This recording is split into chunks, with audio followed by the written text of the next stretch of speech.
Men from the fourth estate, we are here because the Honorable Peter Salasya was abducted last week on Friday by unidentified persons purporting to be police officers. They shot at the rear tires of his car. His car came to a stop. They intercepted him and forced him into their car.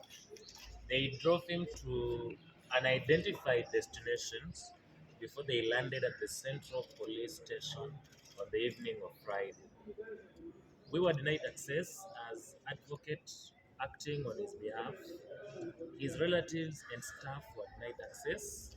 But this morning, after pressure from all places, including the riots by the constituents of Mumias East, which riots took about 5 hours yesterday, and the headquarters called Shanda came to a standstill, the state decided to produce him before court today on what we will term as very defective and far-fetched charges.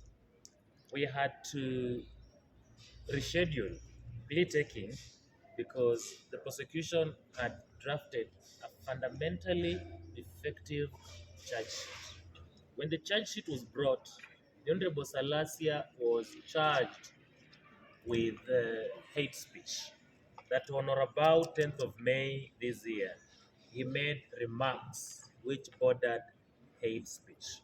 Of course, as counsel for the defense, we raised issues with that particular charge. Salasya has never been summoned by the National Integration and Cohesion Commission for questioning. There was no unrest, as is the case and the norm when a person is alleged to have made inflammatory statements that border hate speech.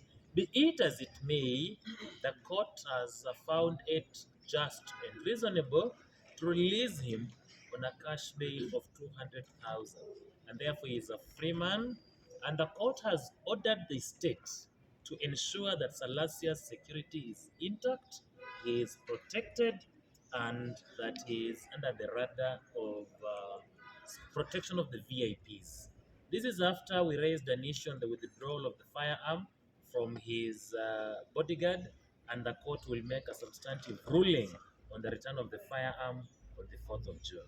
As advocates for the defense, we want to call upon the state, led by the head of state, to stop using agencies that are independent to fight against constructive criticism.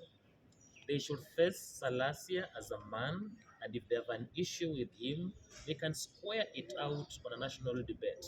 But using the police to abduct people, young leaders, people who have shown interest in the liberation of the country is uncalled for. Arresting people on Friday was a colonial dictum because you arrest on Friday and you are aware that courts will not be available on Saturday. This arrest was basically to blackmail, to intimidate, and to ensure that Salasya tones down on his presidential bid, that he tones down on his criticism of government, which we urge our client to remain firm and steadfast, and that the Constitution protects his fundamental rights and freedoms, and that he has the freedom of speech, freedom of movement, and he can declare an interest in any seat as enshrined in the Constitution.